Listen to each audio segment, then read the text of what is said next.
So Vishal ji, we have one thing, जो एक बार हमारे कार्यक्रम में आ जाते हैं, we are very informal that way, उनको अपनी फैमिली का पार्ट बना लेते हैं, and then we seek their support, guidance, blessings. So our new entrants and everybody else who is coming to this program for the first time, you are part of the Kashi Manthan family. So I welcome you all. I'll take a few minutes and ये describe करना जरूरी होता है कि what exactly is Kashi Manthan. कई बार जो नए आते हैं, they have no idea as to what exactly we are doing. So Kashi Manthan is basically a very informal group. It's a platform which we have created. It's a local platform which has family members across the globe. So we have created this platform. The idea is community building. Now, which was something जो हम लोग एक समाज को बनाने की बात करते हैं, but somehow I found it to be very lacking. We were really doing community building in the city. So and this thing arose. I was in World Red Fest in 2017, and suddenly I could see a very small city state, I would say, they were creating wonderful energy, wonderful interaction, authors, audience, general readers, school students, everybody participating just for the sake of getting information. कुछ भी सीख के जाएं, कुछ भी सीखने के लिए. And then I met, मैं बार-बार कहता रहता हूँ, लेकिन जो पहली बार है उनको बताना जरूरी है. Then I had a meeting with the late Manohar Parrikar. तो उनका एक ही सवाल था कि बनारस में ऐसा कुछ होता है कि नहीं होता है. So that set me thinking that we have so many academic institutions and we do a lot of things. It is not that nothing is happening. There are a lot of academic seminars and conferences going on. But the only thing which arises from such academic discourses is कि लोग जो common लोग हैं वो थोड़ा उन academic seminar और conferences से दूर रहते हैं because it is very elite kind of thing. तो हम लोग को ये idea हुई थी क्यों नहीं एक informally formal या formally informal कहिए, you can describe it either ways, एक मंच बनाएं जहाँ पे अलग-अलग ideas को share किया जाए. Especially target है youth, but सभी रहते हैं ideas को share करें, कुछ vibes generate करें, कुछ energy generate करें, कुछ academic energy भी generate किया जाए, कुछ इंटेलेक्चुअल एनर्जी जनरेट किया जाए. कोर एरिया हम लोगों की नेशनल सिक्योरिटी है. एक क्वेश्चन मुझे 2 दिन पहले हुआ कि how do you relate this program with national security. Problem is कि we think of national security and such things in very narrow terms. Now this is a huge term. National security does not only involve defence. खाली army, फौज, air force, navy या police national security नहीं है. National security is much broader.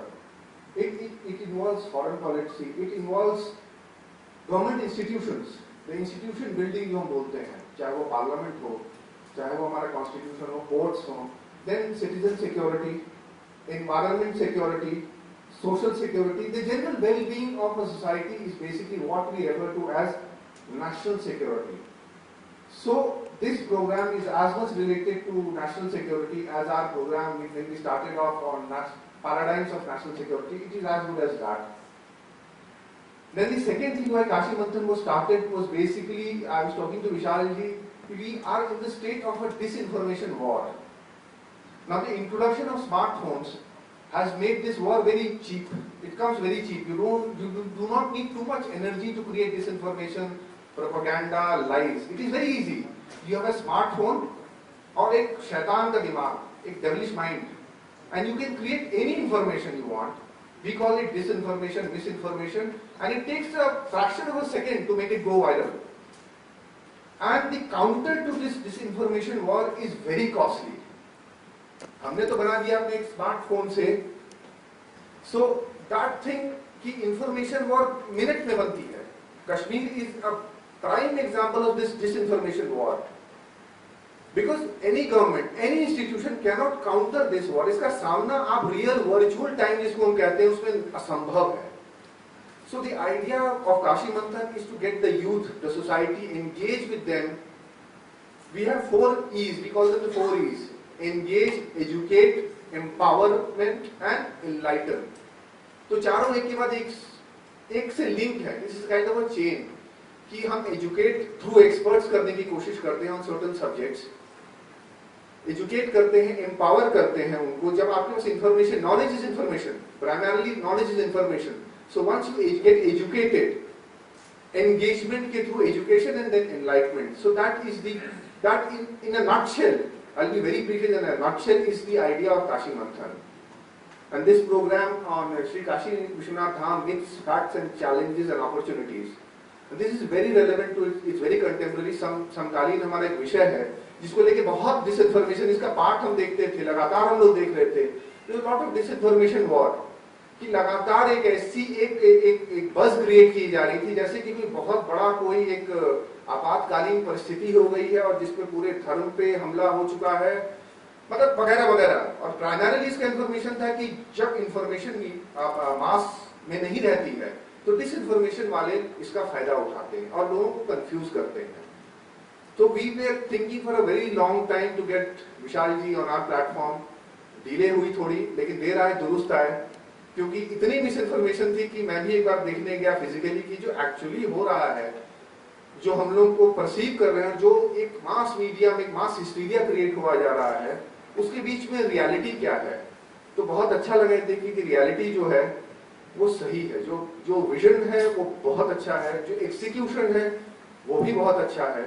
और इस सारी चीजों को समझाने के लिए विशाल जी से बेहतर कोई हो नहीं सकता है. And just before leaving this stage, एक फॉर्मेलिटी है जो करना जरूरी होता है. We need to talk about the speaker.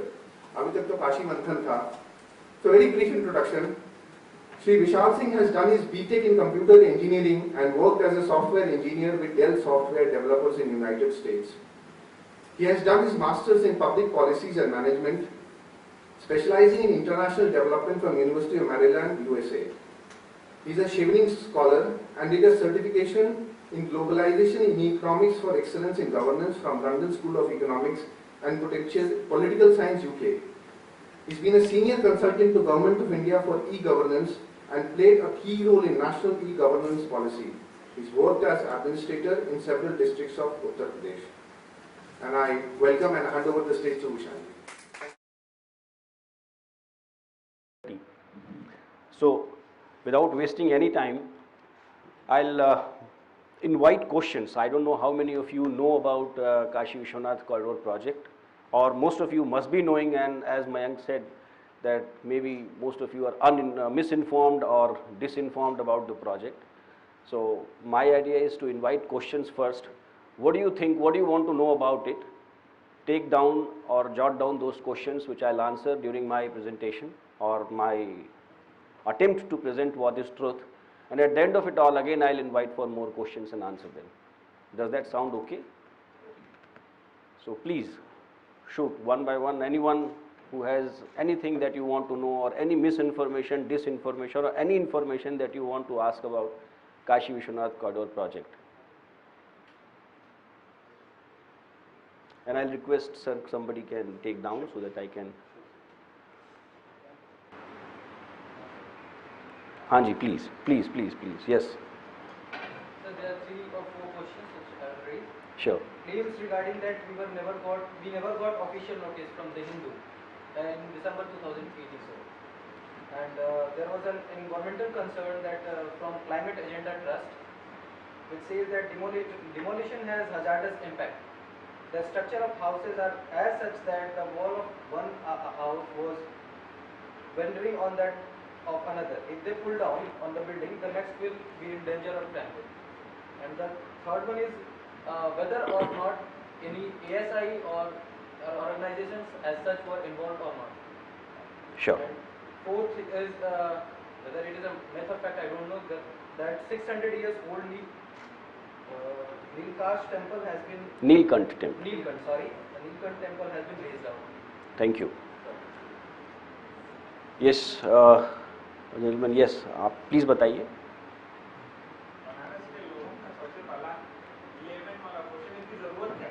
ठीक है, बिल्कुल बढ़िया, बैठिए. Thank you so much. Yes please. जैसे कोई भी गवर्नमेंट प्रोडक्ट शुरू करती है और जनरली उसका एक नोटिफिकेशन आती है कि इतने भूमि को करेंगे और ये जब में आएंगे और उनका एक नोटिफिकेशन आती है कि ये चिन्हित हो गए और हम इनको मुआवजा देंगे. और इसके बारे में जब भी खबरें पढ़ते थे पेपर में, तो इससे ये था कि लगातार रातों को भवनों को चिन्हित करते रहे हैं, या उसके बाद लोग दलालों के थ्रू उनसे बात करने की कोशिश की जाती है और उसके बाद एक एक करके भवनों का निर्माण. तो ये नोटिफिकेशन वाली प्रक्रिया या जिस तरह की प्रक्रिया बाकी जगहों पर फॉलो होती है वो यहाँ पे हुई, और अगर हुई तो फिर इतने सारे क्यों मिस इन्फॉर्मेशन आएगी बस? बहुत बढ़िया। Is that all? Yes please. ठीक है जी, बहुत बढ़िया, बैठिए। Yes please. एक्चुअली बनारस अपनी गलियों और एलीज की वजह से जाना जाता है, तो क्या कॉरिडोर बनने की वजह से वो जो एक ऑथेंटिसिटी बनारस की थी, क्या वो डिस्टर्ब हो गई? या जो जिस तरीके से हम लोग काशी विश्वनाथ में एंटर करते थे, जो रास्ता था, we have to go through that narrow lanes, क्या अब वो रहेगा या नहीं? और अगर रहेगा तो वो पहले उस तरीके से जाना जाता था, अब मे बी उसकी वो बदल गई है। जी प्लीज, बहुत बढ़िया, बैठिए। Sir, I have a question about this construction work. How many years ahead you are thinking of? Because the talk of 2030, 2050, considering the population in New Sure, ये क्वेश्चन तो प्रोजेक्ट का वेट करने की भी जरूरत नहीं, I can answer you on the fly. We are planning for 500 years of next 500 years to come. प्रणाम जी, आगे आपका नाम ले रहा था मैं, आप आगे प्लीज। पद्मपति शर्मा जी हैं, प्लीज आप आगे आइए कहीं पे। आप सब समझ सकते हैं, आप तो मेरी या तो मेरी उम्र से कम हैं या बराबर होंगे। अब हम सबके पितामह हमारे पद्मपति शर्मा जी बीच में हैं। ये वर्ल्ड फेमस स्पोर्ट्स जर्नलिस्ट हैं और मुझे और कोई प्रश्न है तो बता दें। मैं कॉरिडोर का दायरा जो है फ्यूचर में कितना बड़ा है, पूरी एरिया कितना है, और फ्यूचर प्लानिंग कॉरिडोर की क्या है, कहाँ? हाँ वो दैट आई विल शो। बिल्कुल बिल्कुल ठीक है। वैसे area is 5 lakh square feet. मैं शुरू करूं? ओके। सो मैं धन्यवाद आप सबके प्रश्नों का। मैं इंतज़ार कर रहा था ताकि मुझे एक दिशा मिले कि मुझे किस तरीके से इसको लेके बढ़ना है। मैं कई फोरम्स पे, कई मीटिंग्स में इस तरह के प्रेजेंटेशंस कर चुका हूं, but instead of making it a monologue I want it to be a dialogue so that we can understand from each other what I am doing और कहाँ पर आप हमें सही कर सकते हैं और कहाँ पर हमें सुधार की ज़रूरत है, आपसे सीख सकूं। पहला काम सर, हम लोगों ने आपके आने से पहले हर हर महादेव का उद्घोष कर लिया है और अब शुरुआत कर रहे हैं। और शुरू करने से पहले मैं ईश्वर का नाम लेने के बाद जो इस प्रोजेक्ट के लिए दूसरे नंबर पर जो सबसे महत्वपूर्ण लोग हैं, मैं उनका हृदय से नमन करता हूं और मैं उनका आभारी हूं। और वो ऐसे लोग हैं जिनका इस कॉरिडोर के निर्माण में भवन या दुकान या कोई भी चीज़, चाहे उनका रोज़गार रहा हो, शेल्टर रहा हो या उनकी भावनाएं रही हों, अगर उन्होंने इसका हमें योगदान दिया है तो मैं उन सबको अपने हृदय से पुनः आभार व्यक्त करता हूं और वो सब साधुवाद के पात्र हैं। दूसरा, मैं प्रोजेक्ट शुरू करूं उससे पहले एक और मिथ है जिसको मैं क्लियर कर देना चाहता हूं। मैंने खुद इस पे कई बार अपने आप को शायद प्रोटेक्ट करने के लिए या कई बार शायद सही भी था, सत्य भी था, दोनों चीज़ें थी। मैंने कई बार ये बात उड़ी है कि मंदिरों को कब्जा कर लिया गया था, ढक लिया गया था, छिपा लिया गया था। हाँ, ये सही है। 40% लोग ऐसे नहीं थे, लेकिन 60% से 70% लोग ऐसे थे जिन्होंने बढ़ते हुए जनसंख्या दबाव के कारण या अपनी आवश्यकता के कारण या अपनी लालच के कारण मंदिरों को दबा लिया था, उस पर कब्जा कर लिया था, घर बना लिया था, टॉयलेट बना लिया था, दुकानें बना ली थी, बेडरूम बना लिया था, किचन बना लिया था, सब कुछ कर लिया था। ये सत्य है। लेकिन उसी स्थान पर 40% लोग, मैं अनुमानतः बता रहा हूँ, ऐसे भी लोग थे जिन्होंने इन मंदिरों की युगों युगों में रक्षा की है। जब जब सनातन धर्म और हिंदुत्व पर अन्य धर्मों से इस तरह का प्रयास किया गया कि मंदिरों को मिटा दें, आस्था को मिटा दें, तो धर्म मिट जाएगा। और ऐसे समय में इन मंदिरों को तोड़ने का प्रयास किया गया, नष्ट करने का प्रयास किया गया। तो मैं अपने ऐसे सारे पूर्वजों का चरण छूकर, चरण रज लेकर प्रणाम करता हूँ, श्रद्धांजलि देता हूँ, अगर नहीं है तो, जिन्होंने अपने उस स्थापत्य कला से, अपने उस प्रयास से और साहस से उस समय ऐसा स्ट्रक्चर बनाया अपने घरों का कि मंदिरों में घोड़े का प्रवेश हो ही ना सके, मंदिरों में आतताई जा ही ना सके और उसके अप्रोच ना होने की वजह से उसको तोड़ नहीं पाएगा। तो मैं उन सबको प्रणाम करता हूँ। अब मैं शुरू करता हूँ अपना प्रेजेंटेशन। पहली चीज़ मैं आपको दिखाना चाहूँगा कि जब मैंने इस काम को प्रारंभ किया था, ये मार्च 2018 13 तारीख थी, माननीय प्रधानमंत्री जी को यहाँ आना था, मुझे कार्य सौंपा गया था कि मुझे एक कॉरिडोर बनाना है।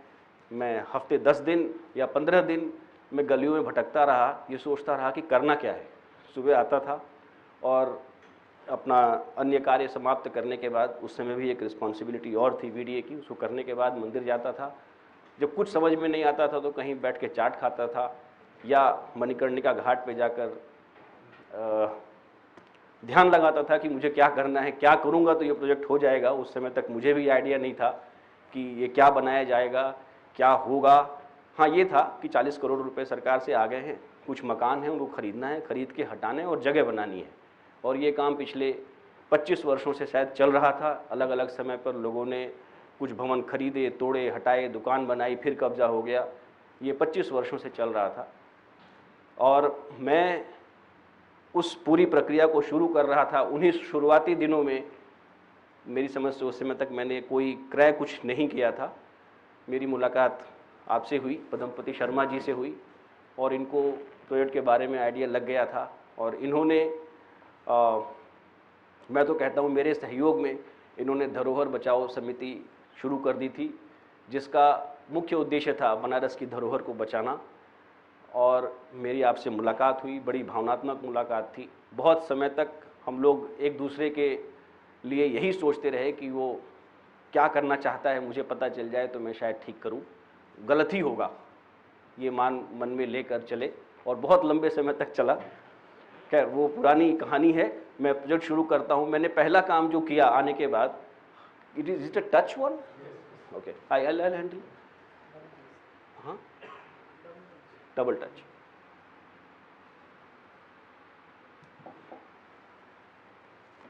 सो मैं आपको ये दिखा रहा हूं, ये वीडियो प्ले करेगा, चलेगा वीडियो इसमें? Just watch this, it is self explanatory.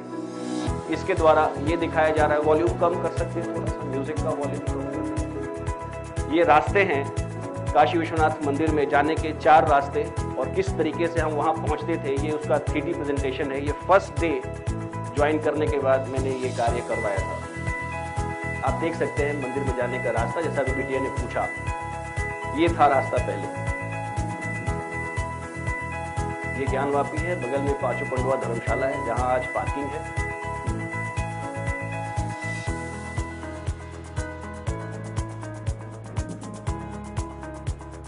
ये एकमात्र टॉयलेट था जो दर्शनार्थी और श्रद्धालुओं के लिए उपलब्ध था। ये न्यास के द्वारा पूर्व में क्रय किए गए भवन थे जिनका मलबा हटाया जा रहा था, और ये मंदिर मिर्जापुर मठ है।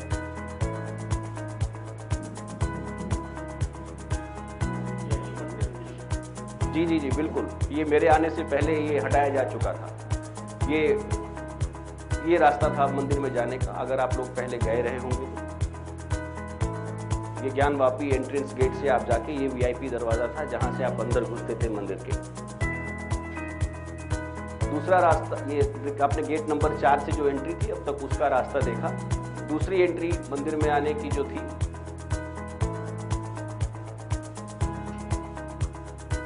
वो ढूंढीराज गणेश के माध्यम से अंदर आने का रास्ता था। ये हमारा मंदिर है।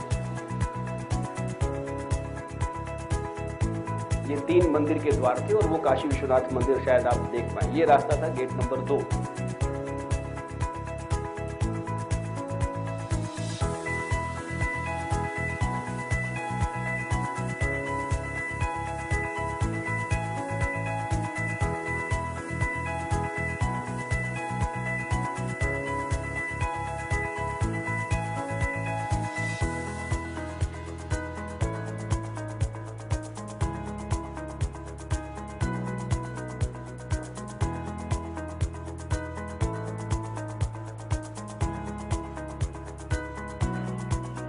दूसरा रास्ता था ये आपका दशाश्वमेध और ललिता घाट से अंदर आने का। ये भी गेट नंबर 2 से ही अंदर जाता था। और ढूंढीराज गणेश द्वार, जो आप सिंह द्वार के अंदर से आते हैं, जो उस तरफ से रास्ता अंदर आता था। ये मैं आपको खाली अप्रोच की जो गलियां हैं उनकी चौड़ाई और उसका अंधेरापन, उसमें सुरक्षा और स्टैम्पीड के चांसेस वो दिखाने के लिहाज से आपको दिखा रहा हूँ। ये मेन विश्वनाथ दशाश्वमेध घाट से गदौलिया के रास्ते पर ये द्वार है, आप यहाँ से जाते हैं, ये विश्वनाथ गली देख रहे हैं।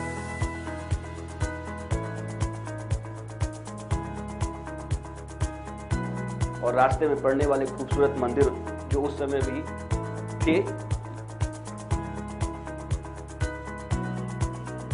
ये पुतलीबाई शिवाला है जो अब यहाँ से मकान हट गया है, लगभग सारा मकान हट गया है, मंदिर बचे हुए हैं। मस्जिद के ठीक पीछे, गौरी श्रृंगार गौरी के ठीक पीछे।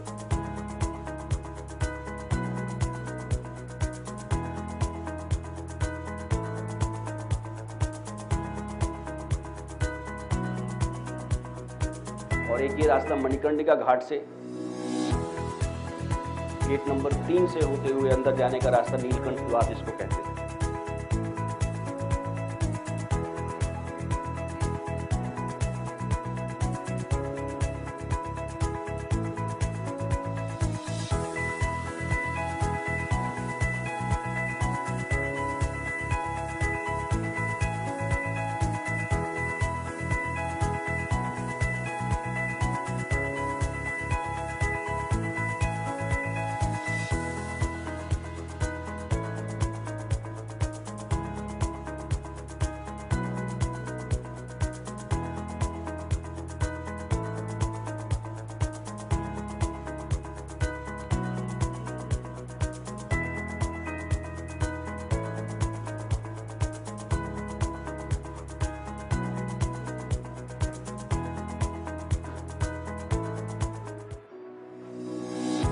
ललिता घाट से आने का रास्ता है।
तो आप क्या ये एज इज था, इसको बंद कर सकते हैं, स्टॉप कर सकते हैं, स्टॉप कर दीजिए, बस ये वीडियो नहीं चलाना अभी, वापस चलेगा? हाँ वापस चले जाइए।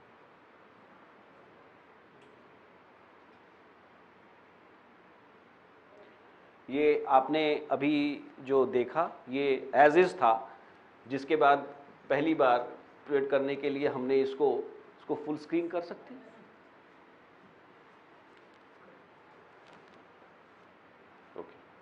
ये आपको दिखेगा, ये पूरा जो एरिया है ये आपका यहाँ पे हमारा काशी विश्वनाथ मंदिर था 2100 स्क्वायर फीट में। बाकी जो आइडेंटिफाई किया गया कि कहाँ से कहाँ तक का क्षेत्र हम लेकर अगर हटाते हैं तो हमें श्रद्धालुओं को यहाँ तक लाने की जो सहूलियत है गंगा नदी में स्नान करने के बाद मंदिर तक आने की, वो इम्प्रूव करेगी। और गलियों में जैसा आपने देखा, यही प्रेजेंटेशन हमने 13 मार्च को माननीय प्रधानमंत्री श्री नरेंद्र मोदी जी को दिखाया था। उसको देखने के बाद उन्होंने कहा कि इसको बदलिए, इसको ठीक करिए, ये रास्ता सही नहीं है। सनातन धर्म का सबसे बड़ा, विश्व का सबसे महत्वपूर्ण ज्योतिर्लिंग, और उसके पास ये स्थिति उचित नहीं है। इसको ऐसा बनाइए कि यहाँ आकर आध्यात्मिक अनुभूति लोगों की बढ़ सके, लोगों को ये महसूस हो कि हाँ, वो सनातन धर्म के ऐसे स्थान पर आए हैं जो विश्व में संभवतः सबसे महत्वपूर्ण शिवलिंग है और सबसे महत्वपूर्ण स्थान है। उन्होंने अद्वैतवाद के बारे में भी चर्चा की कि काशी मणिकर्णिका घाट पर अद्वैतवाद का उद्भव माननीय हमारे जो उस समय शंकराचार्य जी थे उनको प्राप्त हुआ था, जहाँ से अद्वैतवाद की पूरी फिलॉसफी शुरू हुई। तो उस महत्व को इस पर्यवेक्षित करिए इस पूरे आर्किटेक्चर में, ना कि जैसा अभी दिखाई पड़ रहा है। इस निर्देश के बाद उसको डीकंजेस्ट करने के प्लान से हम लोगों ने पहली बार बनारस में इस एरिया का ड्रोन सर्वे कराया गया। ड्रोन सर्वे कराने के बाद आज के दिन में आप देख रहे हैं, जैसा मैंने बताया कि 2100 स्क्वायर फीट में, टोटल 2100 स्क्वायर फीट में मंदिर था और पूरा ये क्षेत्र घनी बस्ती के रूप में यहाँ से नीचे तक था।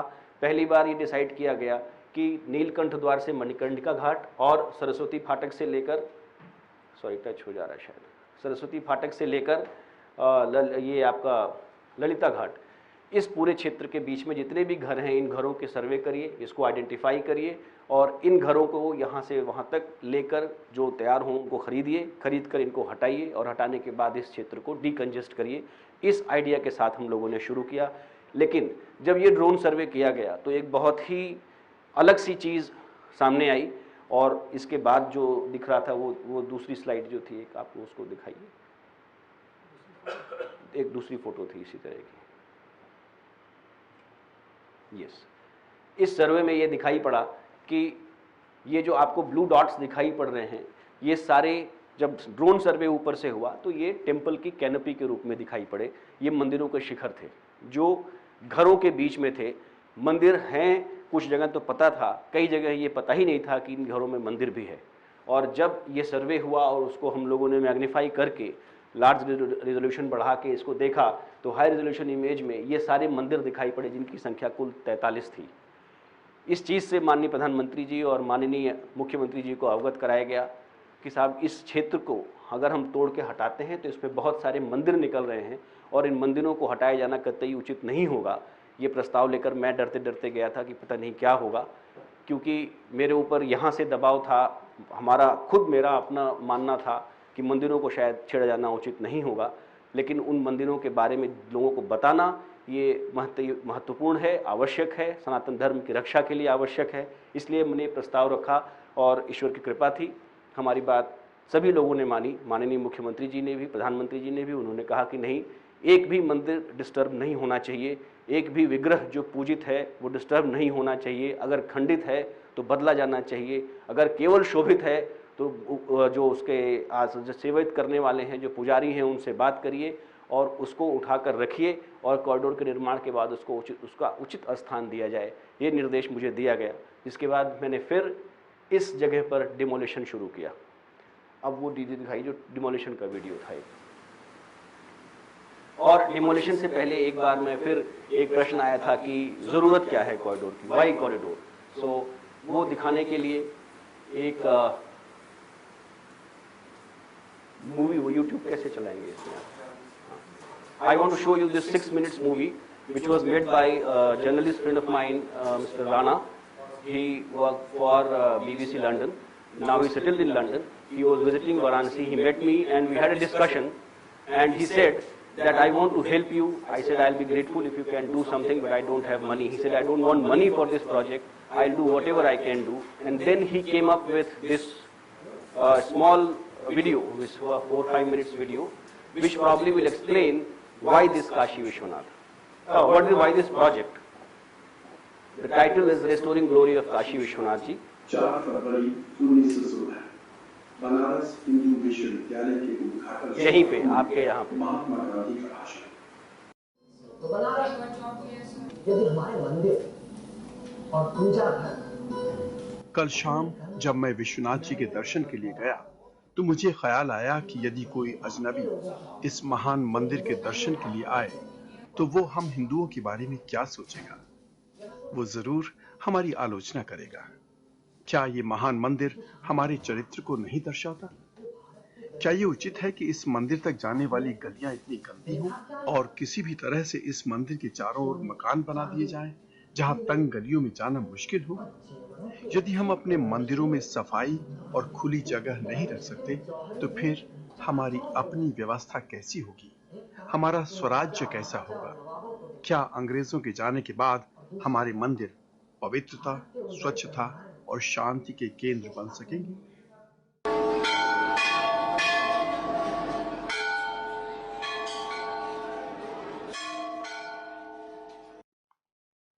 अंग्रेजों के जाने के 70 साल बाद भी हमारे मंदिर स्वच्छता और शांति के घर नहीं बन सके हैं। महात्मा गांधी का सपना आज भी अधूरा है। बनारस के विश्वनाथ मंदिर तक पहुंचने के लिए आपको आज भी भीड़ भाड़, गंदी और तंग गलियों से गुजरना पड़ता है। खुली जगह तो पहले ही कम थी, लेकिन पिछले कुछ दशकों में गैर कानूनी निर्माण के कारण मंदिर चारों ओर से घिर गया है। विश्वनाथ मंदिर के आसपास दर्जनों छोटे छोटे प्राचीन मंदिर हैं। सैकड़ों वर्ष पुराने इन ऐतिहासिक मंदिरों पर अब स्थानीय लोगों ने कब्जा कर लिया है। ये मंदिर सुप्रसिद्ध विश्वनाथ मंदिर से सिर्फ 30-40 गज दूर है। देखिए किस तरह अनधिकृत निर्माण इस सैकड़ों साल पुराने मंदिर को लील रहा है। मंदिर के शिखर का एक बड़ा भाग गिराया जा चुका है, उस पर लेंटर डाल दिया गया है। मंदिर से मूर्तियां गायब हैं और अब उसे एक दुकान में तब्दील कर दिया गया है।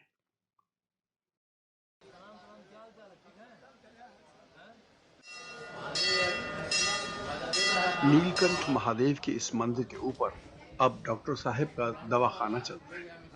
मंदिर के ऊपर 5 मंजिला इमारत बनाई जा चुकी है। यूं कुछ भूले भटके भक्त आज भी इस मंदिर पर आते हैं।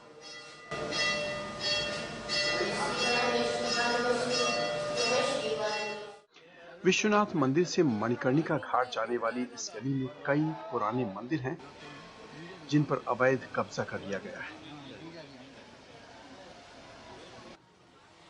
यह है एक और सदियों पुराना खूबसूरत मंदिर, हिंदू स्थापत्य कला का एक अद्भुत उदाहरण।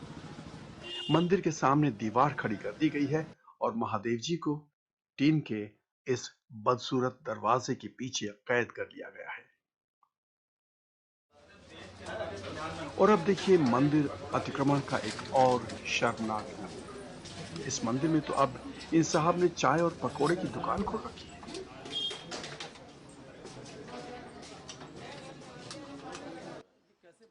कई मंदिरों से भगवान की मूर्तियां गायब हो चुकी हैं। वहां अब बकरियों और बिल्लियों का राज है।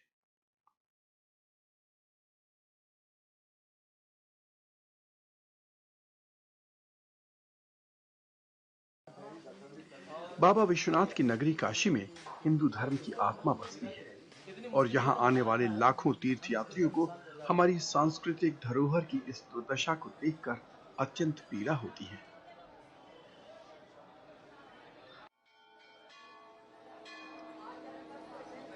क्या आप कल्पना कर सकते हैं कि बाबा विश्वनाथ की नगरी में उन्हीं के मंदिरों पर कब्जा हो रहा है? आपको बताया जाएगा कि काशी के घर घर में मंदिर है, लेकिन सच यह है कि काशी के मंदिरों को अब घरों और दुकानों में बदला जा रहा है। इस तरह के गैर कानूनी अतिक्रमण को रोकने के लिए और बाबा विश्वनाथ के दर्शन के लिए आने वाले करोड़ों श्रद्धालुओं को सुविधाएं देने के लिए सरकार ने लगभग 170 मकानों के अधिग्रहण की एक योजना बनाई थी, ताकि विश्वनाथ मंदिर से लेकर गंगा नदी तक एक चौड़ा कॉरिडोर बनाया जा सके। मकान मालिकों को बाजार भाव से लगभग दुगना मुआवजा भी दिया जा रहा है। इस चौड़े रास्ते के निर्माण के बाद विश्वनाथ जी के दर्शनार्थियों को तंग गलियों में घंटों लाइनों में नहीं लगना पड़ेगा। वो सीधे गंगा स्नान के बाद बाबा विश्वनाथ के दर्शन के लिए आ सकेंगे। लेकिन आसपास के इन मंदिरों पर अवैध कब्जा करने वाले लोग इस योजना का विरोध कर रहे हैं। मीडिया के माध्यम से यह झूठ फैलाया जा रहा है कि सरकार मंदिरों को तोड़ रही है। मामले को सांप्रदायिक रूप देने की भी कोशिश की जा रही है। विश्वनाथ मंदिर के मुख्य प्रशासक विशाल सिंह का कहना है कि इस योजना में एक भी मंदिर को नुकसान नहीं पहुंचा है।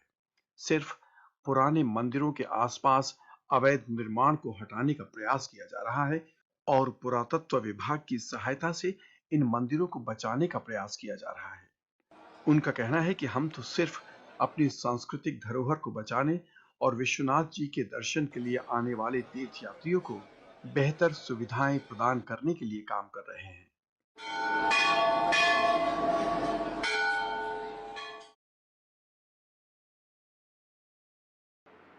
So, this was like at some points you might have felt कि शायद ये ज़्यादा है, या कई जगह ऐसा लगा होगा कि शायद इनको अपनी भावनाओं पर नियंत्रण करने का आवश्यकता थी, लेकिन वो यहाँ आते हैं, हर वर्ष काशीवास करते हैं और अब हमारे घनिष्ठ मित्र भी हैं पिछले 1-1.5 साल से, और जब आते हैं तो हमारे साथ समय बिताते हैं और विश्वनाथ मंदिर के प्रोजेक्ट और इसकी परियोजना, इसके बारे में वो यूनाइटेड किंगडम में और जहाँ भी उनको समय मिलता है, जिस भी जर्नलिस्ट फोरम पे वो जाते हैं, he tries and explain about the project, and he is a big advocate also for the project. Now, moving ahead from that, I think many questions have already been answered, that why this project, ASI है कि नहीं है, हो क्या रहा है, क्या करने का प्रयास कर रहे हैं, कुछ बचा हो तो I'll happily answer that. So, ASI का इन्वॉल्वमेंट का आंसर मिल गया आपको। नीलकंठ टेम्पल अब कैसा है वो मैं आगे दिखाऊंगा आपको। इसकी ज़रूरत क्या थी ये हमने अब आपको बता दिया है। भवन अधिग्रहण प्रक्रिया के बारे में जो प्रश्न उठाए गए वो इसमें ऐसा कोई प्रेजेंटेशन नहीं हो सकता, वो आपको मैं मौखिक रूप से बता दूं। दो तरह से गवर्नमेंट किसी भी प्रॉपर्टी को, किसी भी संपत्ति को पब्लिक यूज, पब्लिक वेलफेयर के लिए खरीद सकती है। एक तरीका है अधिग्रहण, that is acquisition. Acquisition is by force. There's a act for that, that is Land Acquisition Act, which was redrafted in 2016. लेकिन वो प्रक्रिया जो है उसमें जो भवन का या ज़मीन का मालिक है उसके पास कोई ऑप्शन नहीं होता, उसको देना ही पड़ता है। उसमें एक क्लॉज होता है जिसको अर्जेंसी क्लॉज कहते हैं। अर्जेंसी क्लॉज इवोक करके आप किसी का भी कोई भी सामान या प्रॉपर्टी या मकान आप ले सकते हैं, गवर्नमेंट ले सकती है। As all of you must be knowing already, I mean you are educated, that right to property is a judicial right, it's not a fundamental right. But इस प्रक्रिया में एक कॉन्शियस डिसीजन लिया गया कि हम अधिग्रहण नहीं करेंगे, एक्विजिशन नहीं करेंगे, हम सभी भवन मालिकों से बात करेंगे और उनसे निगोशिएट करके इस संपत्ति को खरीदेंगे ताकि किसी की आंख में आंसू ना हो और कोई इसके खिलाफ ना हो।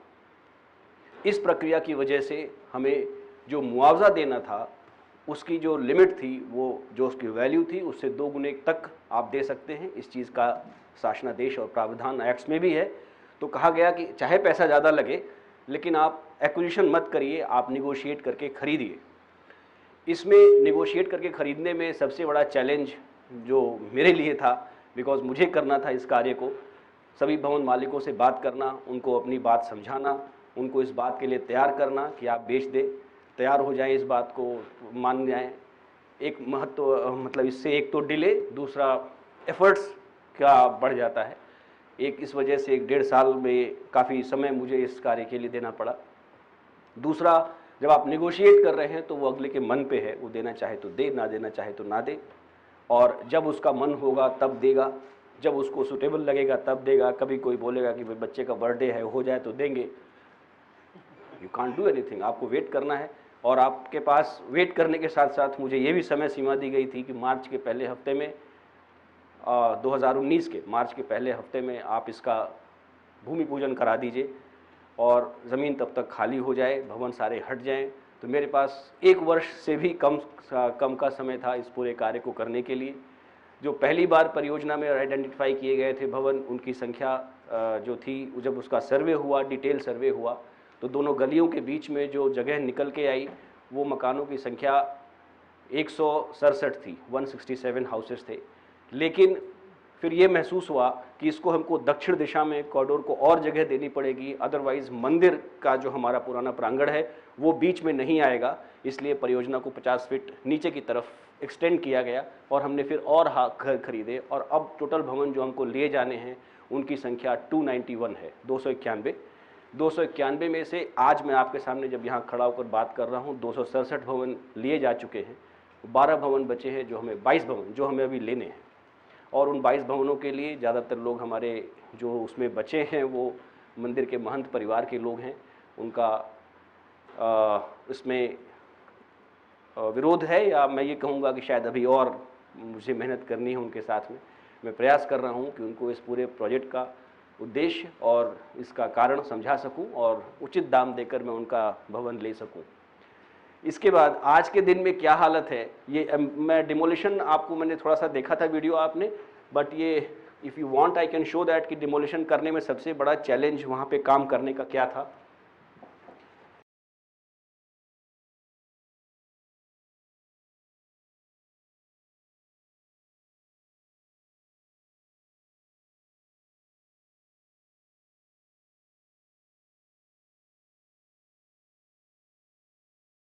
वहाँ पे सबसे बड़ी समस्या ये थी शुरू में कि वहाँ अंदर कोई मशीनरी नहीं जा सकती।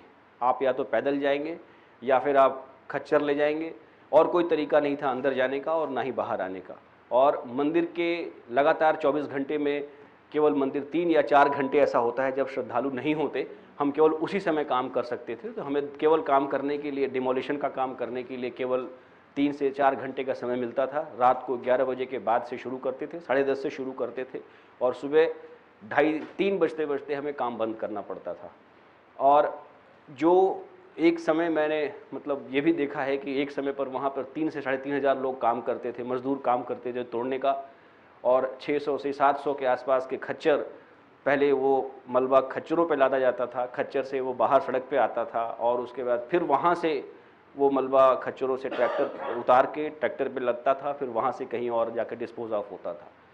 तो इस वजह से भी काम में काफ़ी सारी दिक्कतें आई। लगातार दिक्कत का सामना करते हुए हम लोगों ने इसको एक 6-7 महीने के समय में ऐसी स्थिति उत्पन्न हो गई थी हमारे पास कि 7 महीने बाद हम एक जेसीबी और ट्रैक्टर और बड़े जो मशीनरीज थी, छोटी बहुत बड़ी नहीं बट फिर भी मिड साइज़ मशीनरी अंदर ले जाना पॉसिबल हो पाया, जिसके बाद थोड़ा मैकेनाइजेशन, डिमोलिशन और जो डेबरी निकल रही थी वहाँ उसको करने में हुआ। और आज के दिन में तो नहीं कहूँगा, ये जनवरी का हमारे पास एक ड्रोन है जो मैं आपको दिखाना चाहता हूँ कि लगभग आज की स्थिति कैसी है। ये पांचों पंडवा धर्मशाला थी जहाँ पे आज पार्किंग बन गई है, और ये कारमाइकल लाइब्रेरी का नाम से भवन है, ये हट चुका है। आप मंदिर का कोने में मंदिर देख सकते हैं। अब ये इससे लगभग 25 से 30% और हट चुका है, बट अभी दोबारा नया ड्रोन सर्वे हुआ नहीं है। So just to give you an extent, जो जिन्होंने उस साइट को नहीं देखा है उसके लिए ये एक्सप्लेन कर रहा हूँ मैं। ये बाकी जो खड़े भवन थे अब ये सब कुछ हट चुका है, यहाँ से लेकर गंगा नदी तक कुछ बीच में है नहीं, और लगभग आपको एक दो मकान छोड़ करके जहाँ मोटरसाइकिल खड़ी हैं, ये मकान आज कल में रजिस्ट्री हो रही है, इसकी बात चल रही है। इसके बाद ये पीछे का पूरा ये हट चुका है, तो आप गंगा नदी तक ऑलमोस्ट सीधा जा सकते हैं।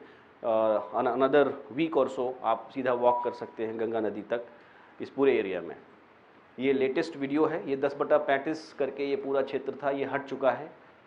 और ये एक लाइब्रेरी है, गोयनका लाइब्रेरी, जिसको हम रेस्टोर कर रहे हैं। We are not demolishing this. बाकी ये सब हट चुके हैं आज के दिन में, ये सारे मकान हट चुके हैं, मलबा हटाया जा चुका है इनका।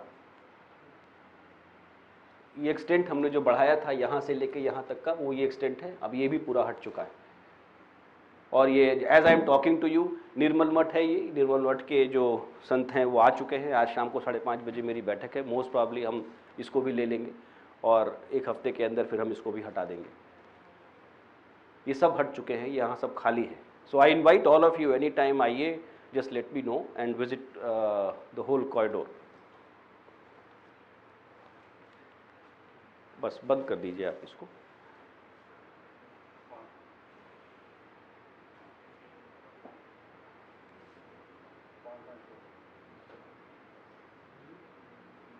और इसके बाद एक आपको मंदिरों के बारे में चूंकि कई प्रश्न आए, मैं एक छोटा सा पीपीटी है, 6-7 ही कलेक्ट कर पाया हूँ अभी, जिनको हमने रेस्टोर कर लिया वो दिखा रहा हूँ।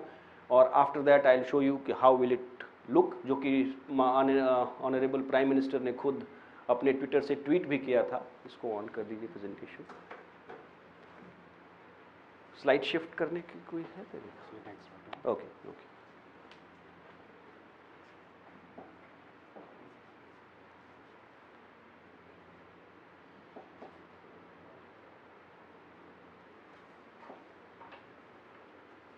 ये पहला है, ये जो आपने चाट की दुकान देखी थी, ये वो वाला मंदिर है जो ग्रिल के अंदर था। अब ये चाट की दुकान हट गई। आप देख सकते हैं मंदिर के छत पे कैसे इन्होंने केवल ऊपर का हिस्सा छोड़कर, ये लिंटल पड़ा हुआ था और ये ग्रिल लगा करके ये मंदिर बाहर से उपलब्ध नहीं था। और ये बहुत ही खूबसूरत मंदिर है। मैं आपको सबको इनवाइट करता हूँ, आइए इस मंदिर को देखिए। मैं ये मंदिर दिखाने के, और आज के दिन में ये प्रवासी भारतीय दिवस, उसके बाद ये डिमोलिशन प्रोसेस शुरू हुआ था तब का है, और अब और बेहतर हो चुका है। ये सारे स्टील के रॉड्स और लिंटल कट चुका है। इसके नीचे सीवर की पाइप थी, उसे हटा दी गई है अभी वो, और आज के दिन में ये मंदिर उपलब्ध है। ये मंदिर पूरा ब्लैक स्टोन का मंदिर है, जिससे ये पता चलता है कि ये साउथ के किसी किंग ने या किसी महात्मा ने बनाया होगा। और ये इसका जो गेट है, that get is so beautiful, it is monolithic structure with very intricate carving. इसके आज के दिन में ये सेल्फी पॉइंट है, सारे फॉरेनर्स और जो भी लोग आते हैं, जो श्रद्धालु हैं, वो पूजा करते हैं और फॉरेनर्स यहाँ सेल्फी खिंचवाते हैं। इस पर पूरा समुद्र मंथन का दृश्य है और बहुत ही इंट्रिकेट कार्विंग है इसमें। सो अगेन आप लोग जब समय लगे तो इसको आइए देखिए। ये मंदिर ध्वस्त नहीं है, आज के दिन में उपलब्ध है सबके पास दर्शन के लिए। ये अगला है, ये देख रहे हैं आप कैसे मंदिर ये घर के अंदर था। ये आपको पता होगा ये नीलकंठ महादेव के बगल वाला मंदिर है, धीरे धीरे घर से निकल रहा है और ये आज के दिन में ये मंदिर निकल चुका है। अब ये और मलबा साफ हो चुका है। ये मंदिर भी श्रद्धालुओं के लिए उपलब्ध है।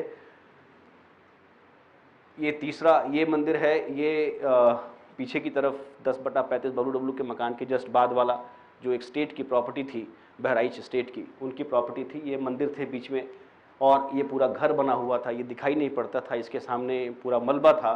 आज के दिन में ये मलबा हट गया है, ये सारे स्ट्रक्चर्स हटाए जा चुके हैं। And this is the temple that has come out of it, so it is very beautiful. Again I invite all of you to have a look at it. आप दर्शन कर सकते हैं इसका आज के दिन में।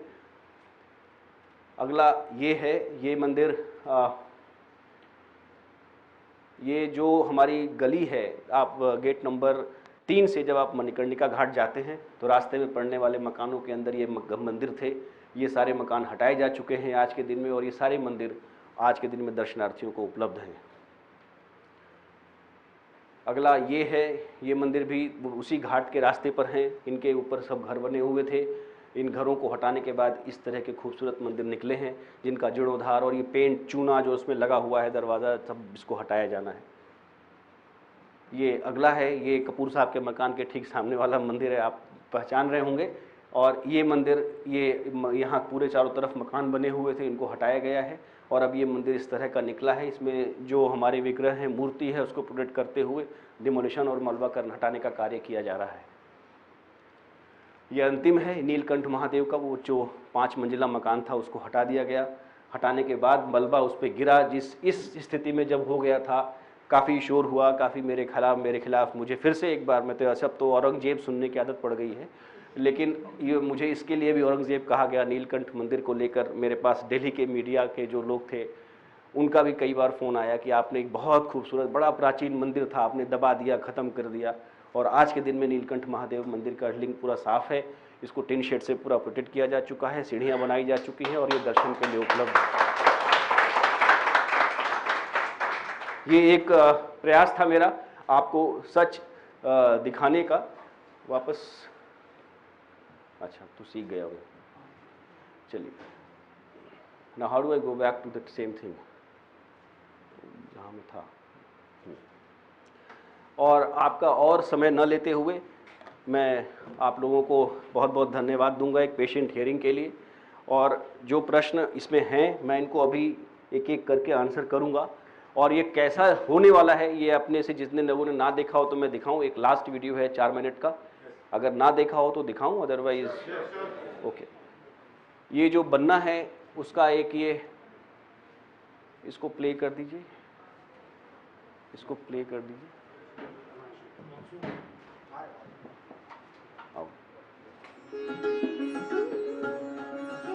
ये कंसेप्चुअल इमेज है, ये कंसेप्चुअल इमेज है जी। ये ऐसा था और कैसा होगा ये आपको दिखाने का प्रयास है यहाँ पर। ये है विश्वनाथ मंदिर हमारा पहले, ऐसा होगा बनने के बाद। ये ललिता घाट है और जलासेन घाट है। यहाँ से सीधा आप नाव के माध्यम से आप यहाँ पर जा सकते हैं मंदिर में, पूरा नया आप जा सकते हैं इसके माध्यम से। और यहाँ पे विस्टा होगा, यहाँ कल्चरल फंक्शंस हो सकते हैं। घाट पर, जलासेन घाट के ऊपर 500 साल पुराना स्ट्रक्चर है, इसको हटाया नहीं जाएगा। ये व्यूअर्स गैलरी होगी जिसको हरा किया जाएगा। आज के दिन में इसमें 10/35 मकान थे, इसको हटाया जा चुका है। मणिकर्णिका घाट का भी जीर्णोद्धार हो रहा है ताकि जो लाश के टुकड़े और फूल राख आदि गंगा में जाते हैं वो ना जा सके।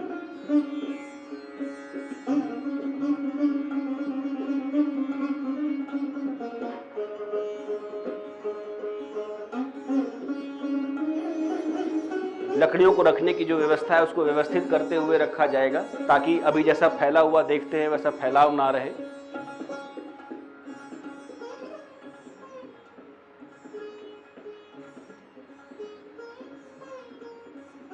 और जो हमारे स्पेशली एबल्ड लोग हैं, वृद्ध जन हैं, उनके लिए जहाँ भी आप सीढ़ियाँ देख रहे हैं, हर सीढ़ी के बगल में एस्केलेटर, ट्रेवलेटर, रैंप, इसकी व्यवस्था की जाएगी।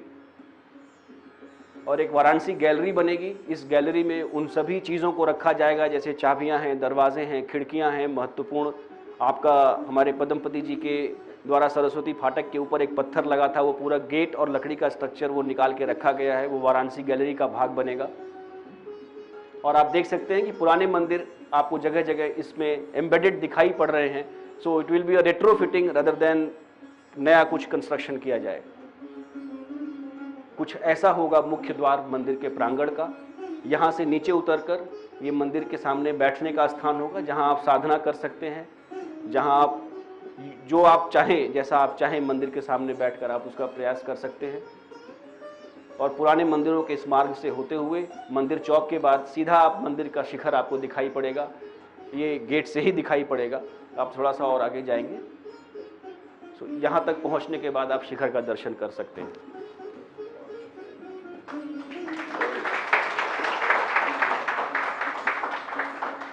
मंदिर परिसर जो अभी 2100 स्क्वायर फीट में है, इसका टोटल एरिया 2800 स्क्वायर मीटर हो जाएगा, यानी लगभग 28,000 स्क्वायर फीट। और पुराना ज्ञानवापी कूप का जो स्ट्रक्चर है वो वैसे ही रहेगा, उसमें कोई परिवर्तन नहीं किया जाएगा। मंदिर के आसपास जो छोटे भग्न टूटे हुए लिंग हैं उनको हटाया जाएगा।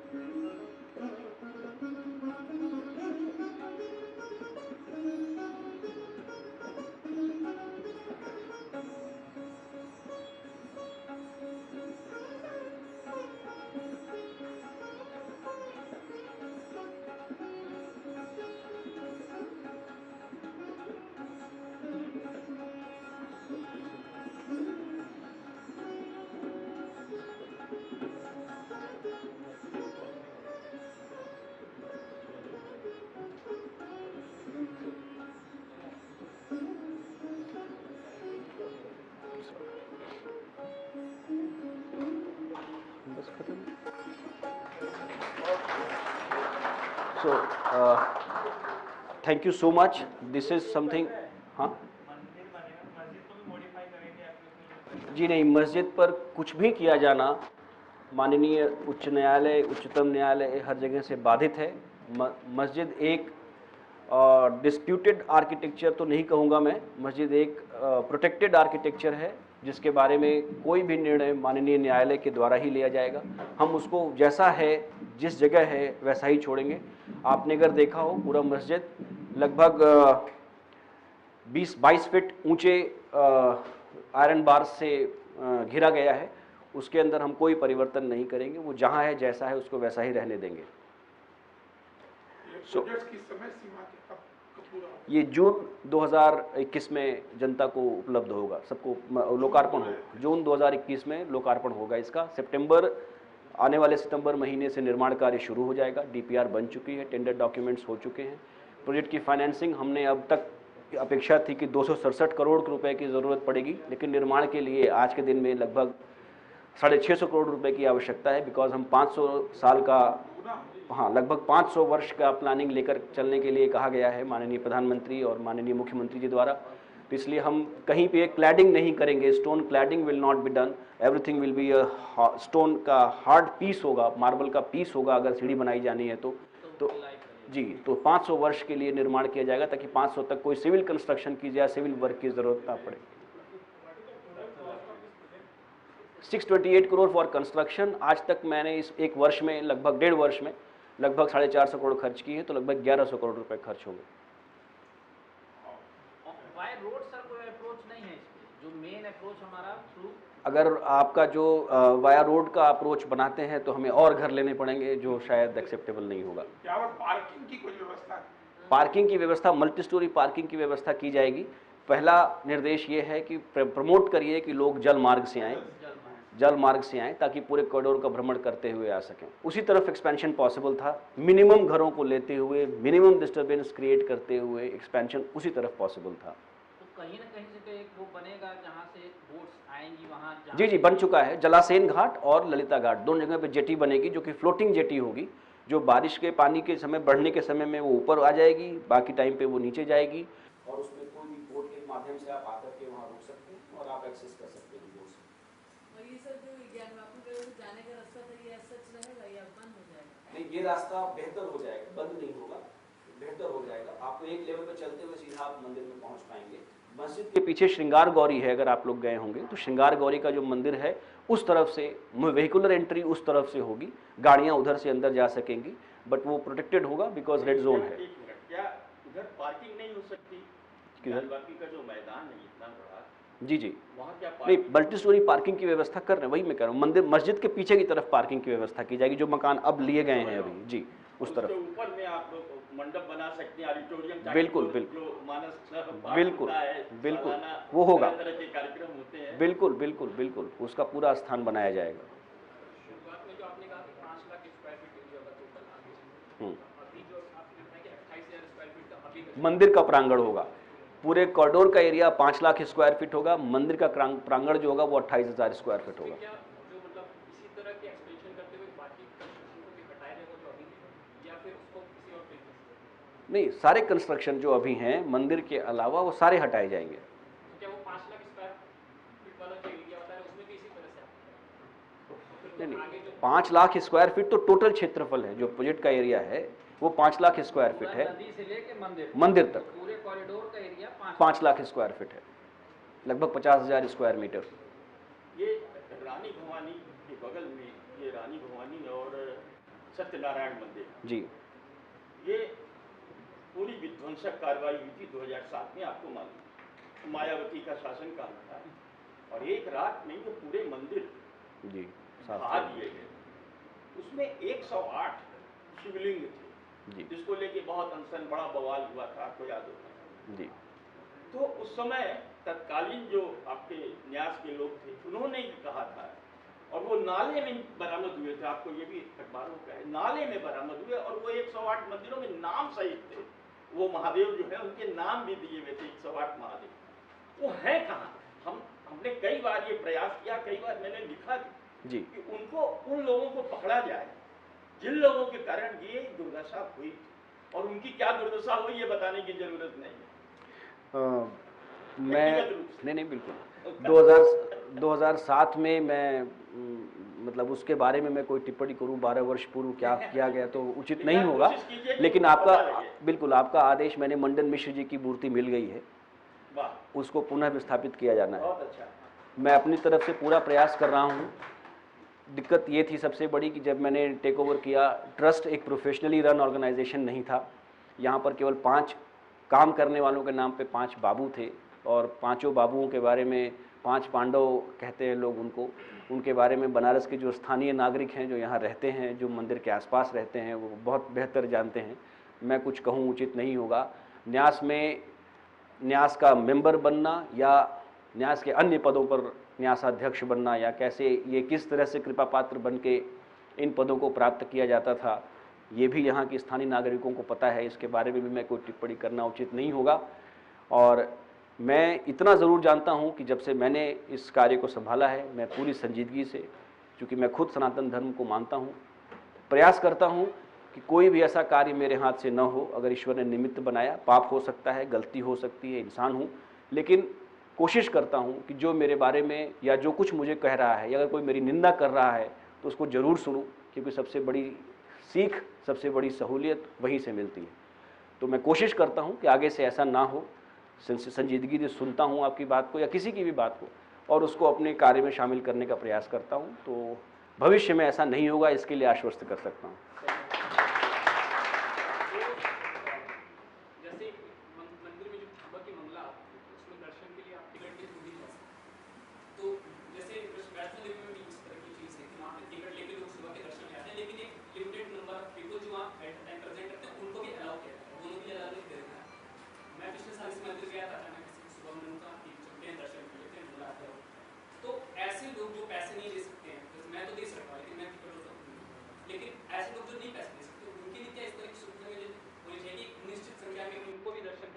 अति सुंदर। क्या नाम है आपका? हर्षित श्याम जैसा। हर्षित जी, यही प्रयास है कि टिकट की आवश्यकता ही खत्म हो जाए, यही प्रयास है। कोई वीआईपी नहीं होता, सबसे बड़े वीआईपी वो खुद हैं, लेकिन वो तभी संभव है जब आपके पास स्थान होगा। 2100 स्क्वायर फीट की जगह में आप कितने लोगों को खड़ा कर सकते हैं, और सबको अलाउ कर देंगे तो क्या होगा ये हम भी जानते हैं। तो इसलिए हमको स्टैम्पीड रोकने के लिए टिकटिंग करनी पड़ती है, एक चीज़। दूसरा, मैं ये भी कहूँगा कि न्यास को पैसे की ज़रूरत होती है। न्यास के पास कोई गवर्नमेंट का, हमारे पास कोई फंड नहीं आ सकता।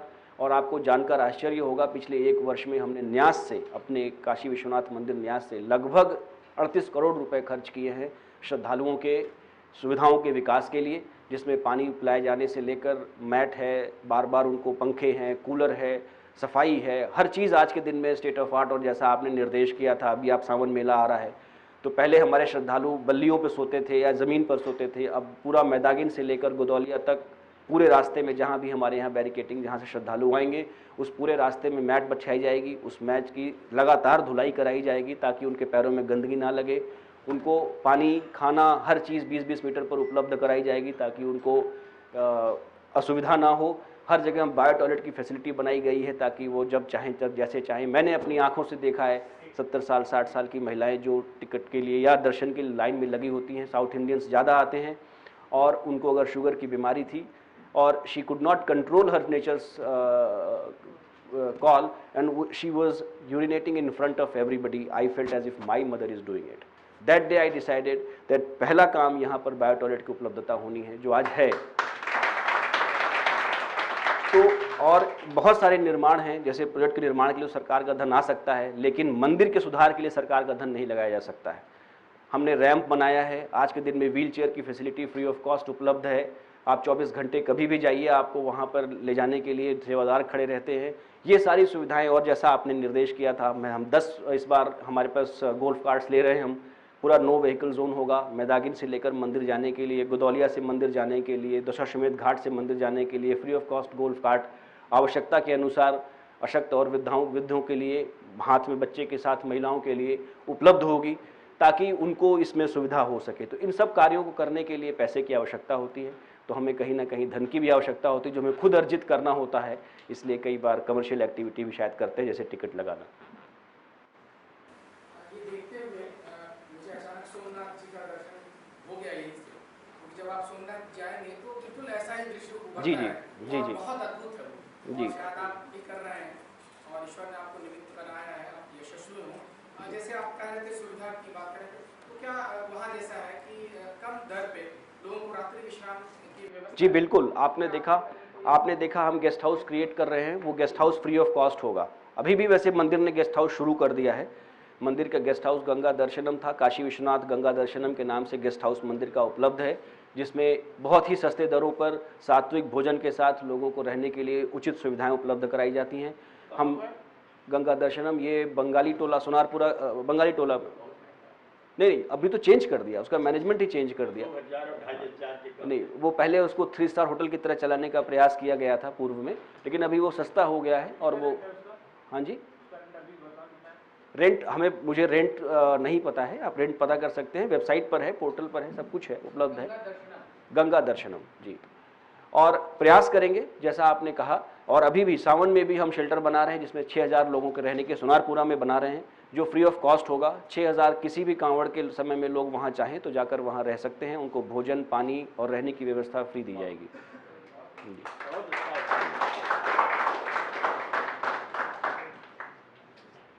Any more questions? Yes, please. Yeah. बिल्कुल बिल्कुल, बहुत बहुत धन्यवाद आपके सहयोग के लिए। मैं बताना चाहूँगा, मैं भी नहीं जानता था कि काशी क्या है, इसका क्या आध्यात्मिक महत्व है, लेकिन इस पद पर आने के बाद और इस प्रयोग करते हुए मैंने भी समझा कि अविमुक्त क्षेत्र क्या है। मैंने भी जाना कि यहाँ पर लोग मरने के लिए यहाँ क्यों आते हैं।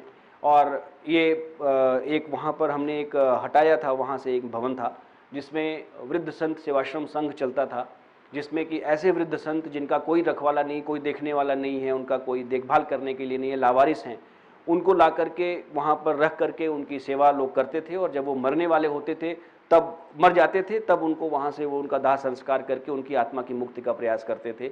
उसी से प्रेरित होकर हमने अपने कॉरिडोर में भी एक इसका जो इस क्षेत्र में जो मृत्यु का महत्व है उसको काशीश मरणान मुक्ति का कंसेप्ट को ध्यान में रखते हुए हॉस्पिस या मुमुक्षु भवन बनाया गया है, जो अत्याधुनिक होगा, बनाया जाएगा, जो कि अत्याधुनिक होगा। इसके ग्राउंड फ्लोर पर सारी मेडिकल इमरजेंसी फैसिलिटीज़ उपलब्ध होंगी, वहाँ डॉक्टर होंगे और 18 और 18 36 कमरे होंगे लगभग 18,000 स्क्वायर फीट में फर्स्ट फ्लोर पर, और जो लोगों को first come first serve basis पर फ्री ऑफ कॉस्ट उपलब्ध कराया जाएगा और उसको भी ट्रस्ट मैनेज करेगा, इसका इंतज़ाम किया है।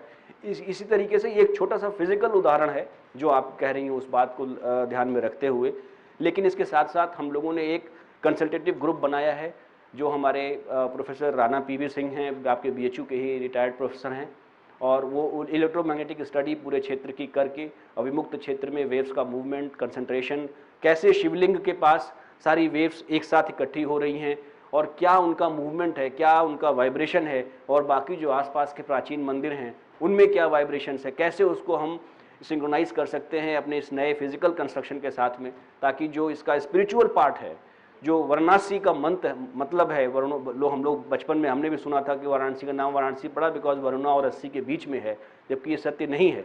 वाराणसी का अर्थ है, वरना मतलब पार और असी मतलब कि आप यहाँ पे रहते हैं। When you are in that state of complete or continuous enlightenment, that is Kashiwas, that is you are always focused on your Adi Chakra. So I mean, like, I am also exploring with all of you. I welcome any more questions, or should I close this? Sir, whether the multi-story parking will overshadow the temple bar? No, not at all. From the road? Not at all. It will not be on the road. That's why we are making a entry from back, जिसे नंदू फारिया गली के पीछे से उसका entry होगा, उसका मंदिर के प्रांगण से कोई संपर्क नहीं होगा। वहाँ पर अपना गाड़ी पार्क करके आपको आना पैदल ही पड़ेगा मंदिर के अंदर, गाड़ी लेकर के अंदर जाना संभव नहीं होगा। पार्किंग सेपरेट होगा, टोटली सेपरेट होगा।